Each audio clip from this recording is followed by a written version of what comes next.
बिस्मिल्लाहिर्रहमानिर्रहीम। प्रोग्राम ਤੁਹਾਡੀ ਗੱਲ ਦੇ ਨਾਲ मैं जहांगीर मिनास ਤੇ ਅੱਜ ਜਨਾਬ ਤੁਹਾਨੂੰ ਦਸੀਏ ਕਿ army chief general awesome Munir ਦੇ ਇਕਦਾਮਾਤ ਨਾਲ ਮੁਆਸ਼ੀ ਤਰੱਕੀ ਔਰ ਇਕਤਸਾਦੀ ਤਰੱਕੀ ਦੇ ਨਤਾਇਜ ਜਿਹੜੇ ਆਣੇ ਸ਼ੁਰੂ ਹੋ ਗਏ। ਔਰ ਸਿਰਫ ਤੁਸੀਂ ਬਿਜਲੀ ਦੀ ਮਦਦ ਅਗਰ ਦੇਖੋ, ਬਿਜਲੀ ਚੋਰੀ ਦੀ ਮਦਦ ਤੇ ਗੁਜ਼ਸ਼ਤਾ ਮਾਹ ਸਤੰਬਰ ਵਿੱਚ ਤਕਰੀਬਨ 26 ਅਰਬ ਰੁਪਏ ਜਿਹੜੇ ਨੇ ਉਹ ਬਿਜਲੀ ਚੋਰਾਂ ਕੋਲੋਂ ਵਸੂਲ ਹੋਏ ਨੇ। 26 ਅਰਬ ਰੁਪਏ। ਔਰ ਇਹ ਜਨਾਬ ਪਾਵਰ ਡਿਸਟਰੀਬਿਊਸ਼ਨ ਜਿਤਨੀਆਂ ਕੰਪਨੀਆਂ ਨੇ ਉਹਦੇ ਵਿੱਚ ਜਿਹੜੀ ਚੋਰ ਬਾਜ਼ਾਰੀ ਹੋ ਰਹੀ ਸੀ ਬਿਜਲੀ ਦੀ, ਔਰ ਜਿਹੜੇ ਮੁਲਾਜ਼ਮੀਨ ਖਸੂਸਨ ਮੁਲਵਜ਼ਨ, ਇਹ ਬੜੀ ਚੌਂਕਾਉਣ ਦੇਣ ਵਾਲੀ ਜਨਾਬ ਇੱਕ ਰਿਪੋਰਟ ਆਈ, ਇਨਕਸ਼ਾਫਾਤ ਹੋਏ ਨੇ। ਔਰ ਇਹ ਜਨਾਬ ਐਸਕੋ ਦੇ ਵਿੱਚ ਔਰ ਲੈਸਕੋ ਔਰ ਬਾਕੀ ਜਿਹੜੀਆਂ ਡਿਸਟਰੀਬਿਊਸ਼ਨ ਕੰਪਨੀਆਂ ਨੇ ਯਾਨੀ ਪਿਸ਼ਾਵਰ ਦੀ ਹੈ, ਉਹਦੇ ਵਿੱਚ ਉਹਨਾਂ ਕਿਹਾ ਜੀ ਕਿ ਸਾਡਾ ਜਿਹੜਾ ਹਦਫ ਹੋਇਆ ਹੈ, ਅਸੀਂ ਜਿਹੜੀ ਰਿਕਵਰੀ ਕੀਤੀ ਹੈ ਬਿਜਲੀ ਚੋਰੀ ਦੀ, ਉਹ ਤਕਰੀਬਨ 86% ਹੈ। ਹੁਣ ਇਹ ਮਹਾਨਾ ਬੁਨਿਆਦ ਤੇ ਰਿਪੋਰਟ ਆ ਰਹੀ ਹੈ। ਦੇਖੋ, ਇਹ ਆਰਮੀ ਚੀਫ ਨੇ ਜਿਹੜਾ ਇਨੀਸ਼ੀਏਟਿਵ ਲਿਆ ਸੀ ਕਿ ਮੁਆਸ਼ੀ ਤਰੱਕੀ ਦੇ ਹਵਾਲੇ ਨਾਲ ਔਰ ਖਸੂਸਨ ਡਾਲਰ ਔਰ ਇਹ ਜਿਹੜੀ ਬਿਜਲੀ ਚੋਰੀ ਦਾ ਇਸ਼ੂ ਸੀ, ਇਸ ਤੇ ਜਨਾਬ ਇਤਨੇ ਸ਼ਾਨਦਾਰ ਰਿਜ਼ਲਟ ਸਾਹਮਣੇ ਆਏ ਕਿ ਉਹ ਮਹਿਕਮੇ ਵੀ ਐਕਸਪੋਜ਼ ਹੋ ਗਏ। ਹੁਣ ਬਿਜਲੀ ਦੇ ਵਿੱਚ ਤਕਰੀਬਨ 17,000 ਮੁਲਾਜ਼ਮੀਨ ਜਿਹੜੇ ਉਹ ਖਾਲੀ ਲੈਸਕੋ ਡਿਵੀਜ਼ਨ ਦੇ ਬਿਜਲੀ ਚੋਰੀ 'ਚ ਮੁਲਵਜ਼ ਹੋਏ। ये देखो ऐसा इंकशाफ है, 17,000 मुलाजमीन, 17,500 का फिगर आया। और बाकी जड़ियाँ डिस्ट्रीब्यूशन कंपनियां ने वो 8,000 मुलाजमीन आए जोड़े बिजली चोरी कर रहे सन। ये तो खाली मुलाजमीन दिन, बाकी जड़ियाँ फैक्ट्रियां, आवाम, लोग, दुकानदार, छोटे दुकानदार, बड़े ताजर, वो एक अलग स्टोरी। ये तो तुहानूं मैं दस रहा डाटा खाली जोड़े पावर डिस्ट्रीब्यूशन कंपनियां दे मुलाजमीन ने अपने जोड़े बिजली देण दे और बिजली चैकिंग दे और वो मरबूत निज़ाम के जिम्मेदार। लो हुण जनाब उस तो बाद फैसला किया गया कि army chief general Asim Munir का इनिशिएटिव सी कि जिहड़ा सैकटरी तवानाई है उसनूं ये जिम्मेदारी सौंपी गई है, ये अहकामात दिते गए हैं कि तुसीं सारी जिहड़ियां पावर डिस्ट्रीब्यूशन कंपनियां दे मुलाजमीन ने इन्हां कोल हलफ लो। उहदे विच अफसरान भी ने, SDO भी ने, उत्ते जिहड़ा चीफ इंजीनियर भी ने, जनाब SCN भी ने, और थल्ले जिहड़ा अमला है मीटर रीडर तो लैके ते जिहड़ा मुख्तलिफ लोगों नाल लिजान करदा सारफीन उन्हां कोल हलफ लिता जा रहा। ये हलफ मस्जिद लिता जा रहा। तुसीं अंदाजा ला लो, असीं मुसलमान मुल्क हाँ, किसी बंदे नूं इस हलफ की भी यकीनदानी नहीं हो रही उहदी कि ये एवें घर बह के हलफ दे दे या कोई अपना कुरान पाक दे दे या अपने को कलमे दे दे। उन्होंने कहा गया कि तुसीं मसाजिद जाकर हलफ देना। इतनी चोर बाजारी है। अगर ये आर्मी चीफ इनिशिएटिव ना लैंदा तो सोचो कि इस मुल्क कितनी बिजली चोरी हो रही और कितना जनाब लास हो रहा और कितना मीटर जी है अपने जो मीटर के खाली मीटर रीडर जोड़े मिले हुए हैं। लेकिन ये सारे का सारा मुद्दा किस ते पै रहा सी? अवाम। सारे का सारा जनाब खर्चा, सारे का सारा जनाब जोड़े पा रहे ने अपना एरियर पा के मुख्तलिफ जनाब डिस्ट्रीब्यूशन कंपनियों के, मुख्तलिफ नीलम जेलम के, मुख्तलिफ जनाब आयल के, फ्यूल एडजस्टमेंट के, ये सारे अखराजात सारफीन ते पै रहे, लोगों ते पै रहे। हुण ये जनाब जो 17,800 मुलाजमीन ये बिजली चोरी के मुलवज़ होए ने, इन्हें जो अक्सर नूं तंबीह की गई है, कोई केस नहीं बनाया गया, यह भी खबर है।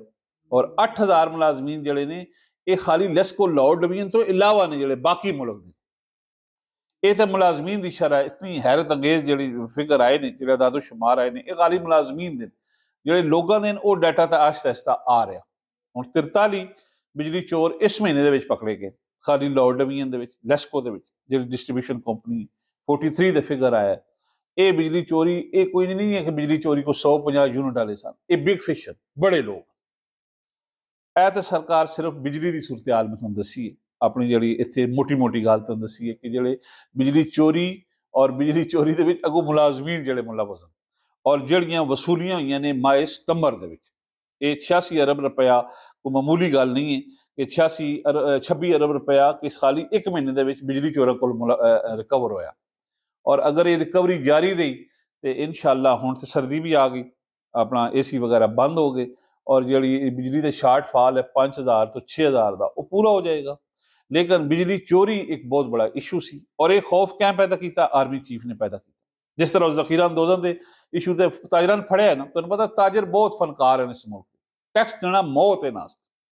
लेकिन आर्मी चीफ जिथे भी गया, लाहौर गया, कराची गया, पेशावर गया और बाकी शहरों में गया, कोटा बलूचिस्तान गया, उन्हें एक गल दसी है कि मुल्क बड़ा अहम है, तुसां जो कमा लिया हुण तुसीं सीधे हो जाओ, मेरे को सारा डाटा वो अपना होमवर्क मुकम्मल करके गया सी।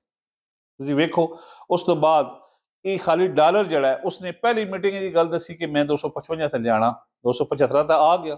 यही ताजर कहते सन जो नवाज शरीफ के साथी और नवाज शरीफ न प्रमोट कर दें ताजर बरादरी और लोग कहा जाता कि नवाज शरीफ जो है वह बड़ा ताजर दोस्त वज़ीर आज़म है, लेकिन ये टैक्स ना देंगे। इन्हें टैक्स दिता सिर्फ हाफिज आसिम मुनीर की जी पेश हुई है अपनी जी इनिशिएटिव है जी उसने स्ट्रिक्टली जनाब इनिशिएटिव लिया, उस तो बाद सीधे हो गए और ये आस्ते आस्ते दे रहे और ये डॉलर 245 250 आएगा। यह जनाब सिर्फ डॉलर और बिजली की मैं सूरत हाल दसी।